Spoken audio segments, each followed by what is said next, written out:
institutions. From one end of this culture to the other, we know that these people believe definitely that certain persons from among their tribes possessed supernatural powers. Wherever we have this legend of prophets or patriarchs, of ancient sages who could raise the dead and heal the sick, who had powers to stop the winds and quell the storms, had powers to see into the hearts of men and to gaze into mirrors of obsidian and read the minds of peoples at a great distance. Wherever such legends gather, we are suspicious that we are in the presence of some kind of a hierarchy which taught secret arts. We cannot assume that this type of knowledge not only came into existence, but was accepted as a symbol of authority and virtue. We cannot assume this to happen unless such institutions exist. For where supernatural powers appear among uncultured peoples, they are held in fear and disregard, and the performers of them are supposed to be witches or sorcerers. This is not the case, however, if the whole nation understands that these represent superior attributes, as in Egypt and Greece. So these people undoubtedly did have secret arts, and did practice them, and were instructed in them, and these have always been part of religion.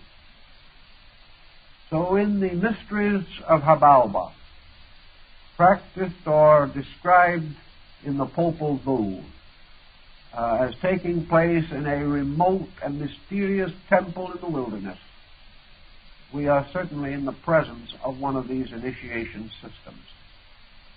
In this particular rite, the usual circumstances are unfolded. The candidates for initiation pass through horrible experiences. They are tested. It appears that they cannot survive. They must fight against monsters. They must disentangle their minds from witchcraft and sorcery.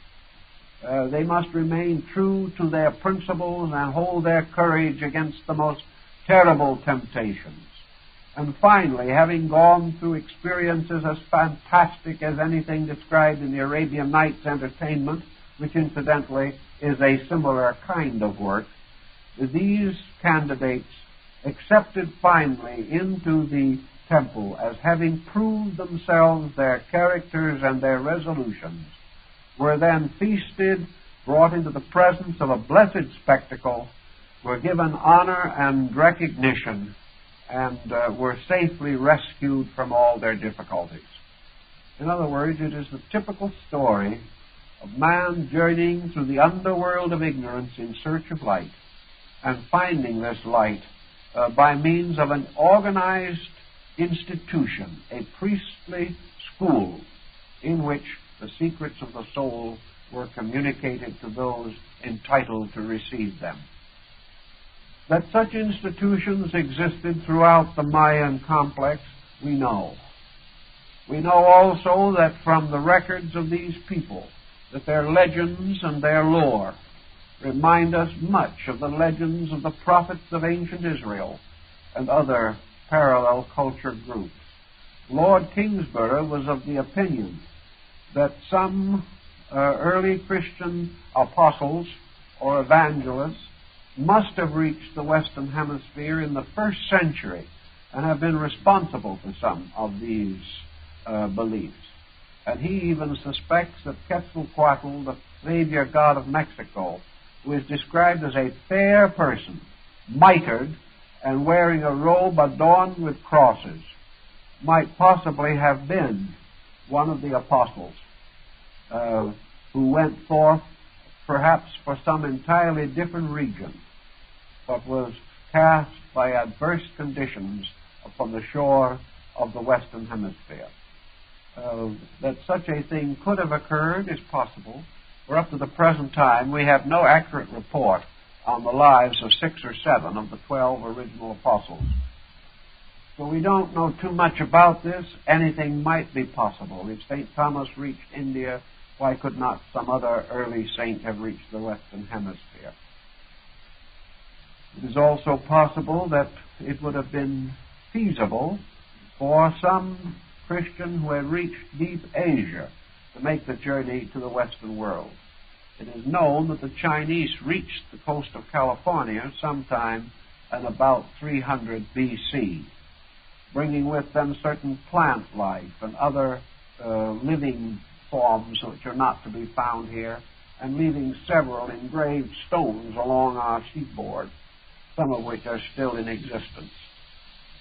But in any event, from the Popol Vuh and from the remaining mysteries that have been preserved in sculpturing and in early transcriptions derived from the Christianized Indians under Spanish supervision, the pageantry unfolds pretty systematically, and we can come to only one broad conclusion, which, however, we cannot entirely fill in, and that is that sacred rites, similar to those of Egypt and India, Greece and Rome, were celebrated here for the same reasons and under almost the same symbols, and with a similar insight into the essential meaning of human consciousness and the mysteries of human life. A number of the old Aztec manuscripts which have survived are cosmological, showing the construction of the universe. And most of these cosmological documents are rather parallel to the old Chaldean beliefs relating to these things. In fact, a number of students of North American Indian philosophy have declared that the Indian cosmos, the Indian concept of the universe, throughout the eastern part of the United States and even into the Western Plains Indians, that this general concept is definitely Babylonian and can be almost traced in the monuments of Assyria and Persia and other similar areas.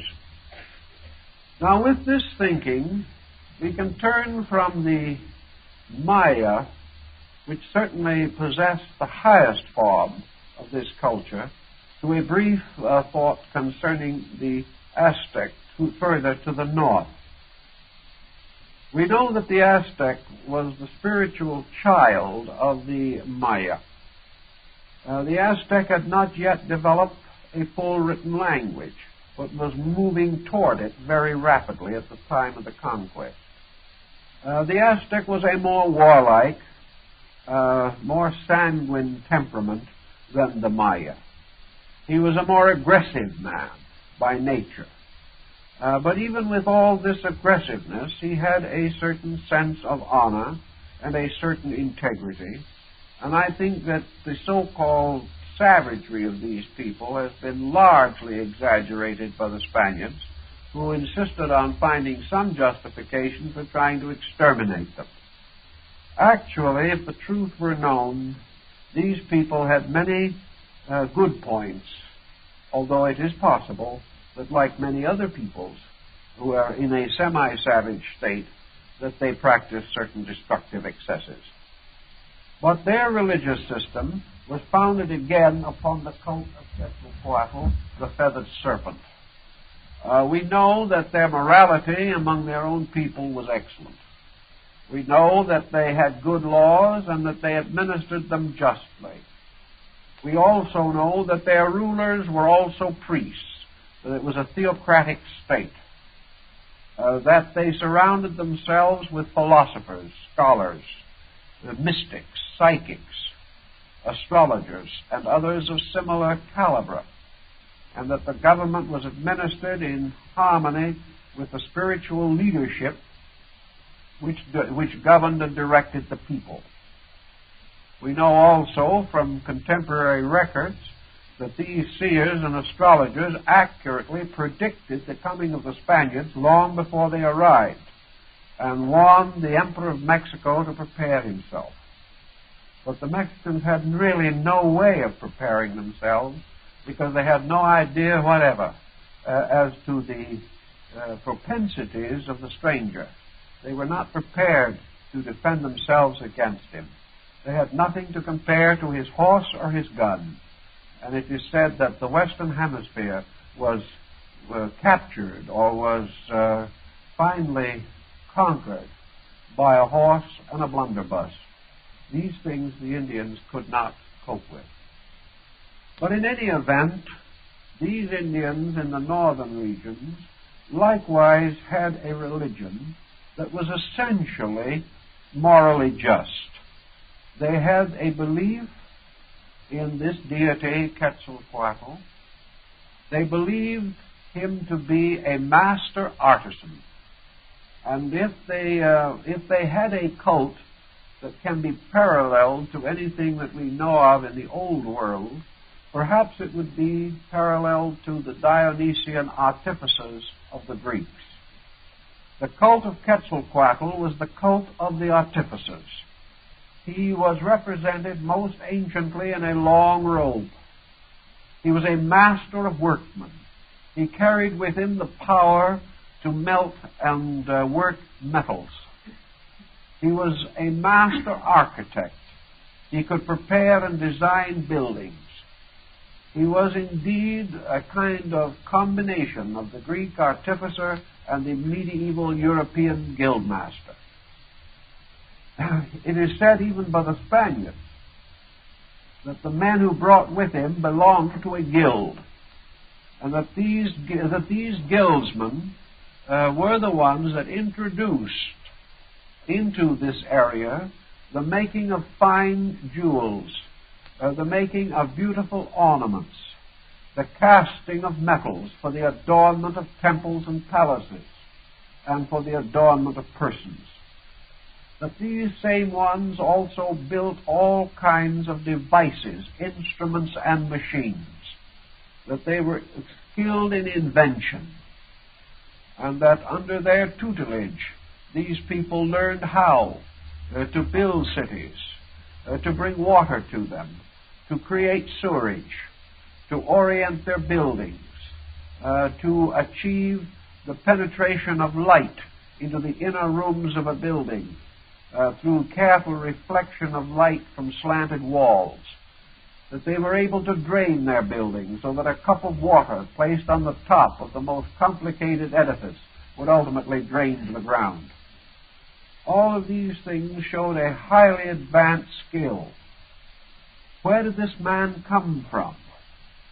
Where did this singing band of workmen come from, who came all the way down to Cholula, who came singing down the countryside in a great procession, led by this magnificent man leaning on his staff, this man who wore the apron of a stonemason, or something of that nature? This would be a golden holiday for students of early Freemasonic tradition, because it seems as though something of this nature must be indicated. In the complexes of buildings in Central America and also in Mexico, Masonic aprons, both square and triangular, are noted, and the great mystical symbol of the red hand is to be found upon these buildings. A red hand which also appears almost identically upon the ruins of Angkor Wat in Cambodia. It is easy enough to toss these thoughts into discard, but it is not very easy to work out an answer that is big enough to take them all in. Yet this has to happen sometime, or we will never come to the end of our riddle. We do not actually know also whether under the heading of Kukulkan, the feathered serpent, or Glucomatz, that means the same, or Quetzalcoatl, which has the same meaning, whether we are dealing with one person or more than one person. The Mexican archaeologists, and also a good many of the German ones, are now inclined to think that this term, the feathered serpent, might have the same generic significance as the term Zoroaster in Persia. There were at least 9 Zoroasters living at widely different times, whose lives were mingled into one story. There were probably 5 persons who have been combined to make the story of Orpheus that we now have in the Greek. There were probably 5 persons by the name of Orpheus, whose name simply means, by the way, the Dark One, who finally mingled their stories and their adventures to make the one Orphic fable we know. It is quite conceivable that the story of Quetzalcoatl is not the story of one man alone, but the story of a culture hero, a hero that was reborn again and again. It is quite possible that a person attaining to a certain degree of exaltation, perhaps the hierophant of the mysteries, assumed the name and became the living exponent of the original doctrine. And just as one after another the popes of Rome took upon themselves the title Pontifex Maximus, so it is quite possible that in these central Indian areas a traditional descent of leaders all took the totem of Quetzalcoatl, or the symbol of the feathered serpent, to themselves.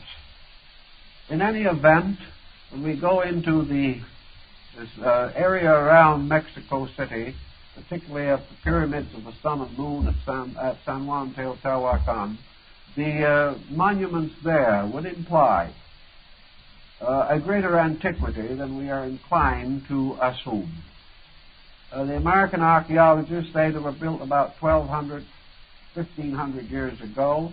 German archaeologists think they were built 3,000 or 4,000 years ago.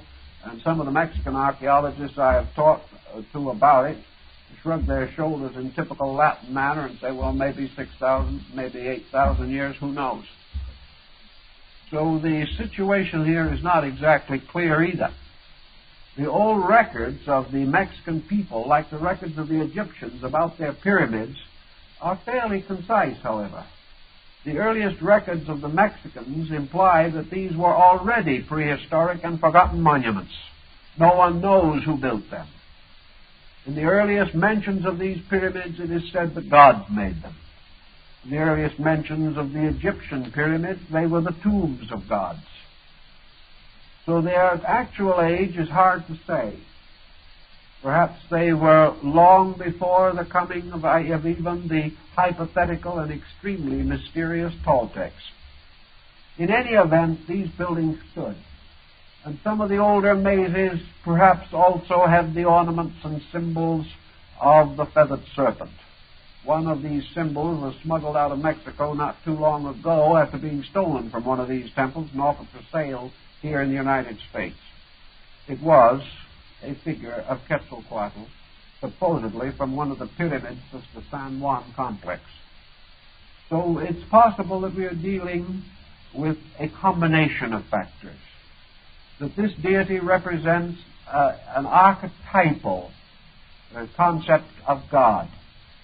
That this deity became embodied through his sons, and that it is sent of great teachers, great initiate priests, even great princely rulers of those ages, like the Osirian rulership of prehistoric Egypt, that these have had the same names, that they have descended, that their lives and numerous activities have been confused, and that is why, even in attempting to piece the lives of these men together, we find so many inconsistencies. There may have well have been more than one. If so, we are inclined to assume that they were correct when they claimed that it was this Quetzalcoatl, or at least one of them, who, seated in a cave with the Great Earth Mother, revealed the Tonalamatl, or the mysterious calendar, which gave them the Sun-Venus system of reckoning.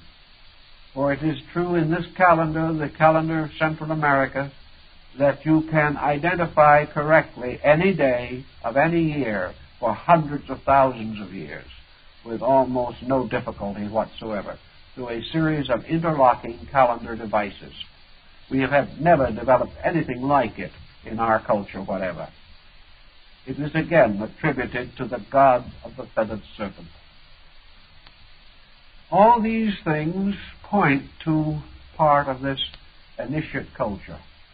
But these people may very well have drifted north, or they may also have resulted from people drifting south from a more northerly region. And I have always felt that if we wanted to understand the true position or the true religion of these mysteries of Central America, that we would do very well to examine the rather shallower remains of our North American tribes, for it is very possibly here that we would see the archetypal devices. We would see the original patterns. Now, there are two ways in which we can approach this. One is to suspect that these migrants wandering from the north downward left some of their tribes behind. Some of their wanderers perhaps did not wish to make the long journey, broke off and did not become part of a parent culture, remained comparatively primitive and provided the wandering tribes of our North American Amerindian group. Or it is possible that stragglers or persons seeking colonization opportunities at a remote time broke away from the southern culture and came up here to Malaysian, Polynesian culture. In any event, what is the problem with our North American Indians? Here we have a wide diversity of cultural attainment. Here we have also the indication that on this continent there was a gradual developing of a religious unity. The religious instincts of the North American Indians are surprisingly pure. Although these people were divided into comparatively small culture groups and that they had almost no contact outside of their own clans, these people developed inherently within their nature the most dignified, simple, but solemn concepts of religious value.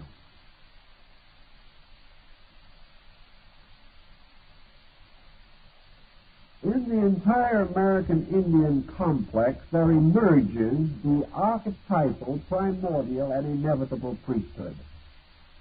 And this priesthood is a little difficult for us to restore from our own thinking because of poor terminology, which afflicts us here seriously also. The religious leader of the American Indian tribe we call the medicine man.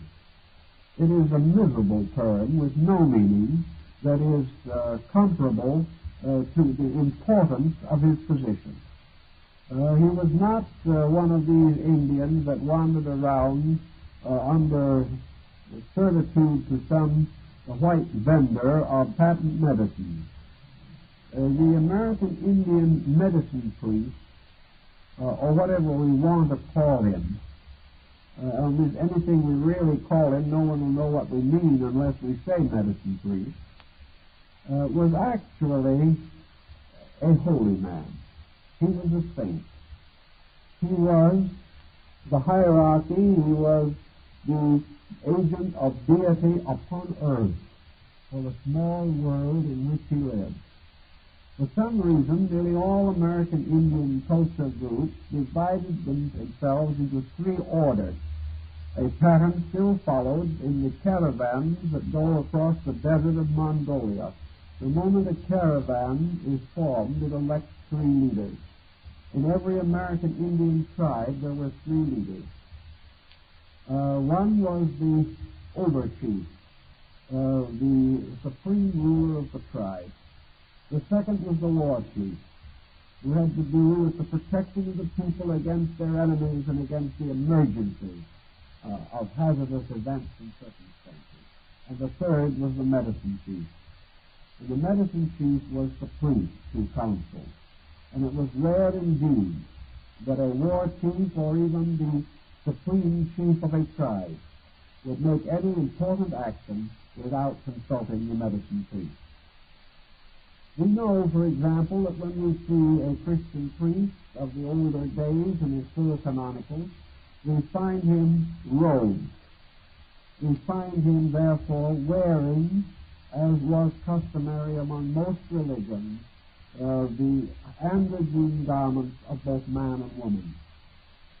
In other words, the priests wore skirted vestments, and still in their robes they wear garments that resemble feminine attire. The American Indian medicine priest did the same thing.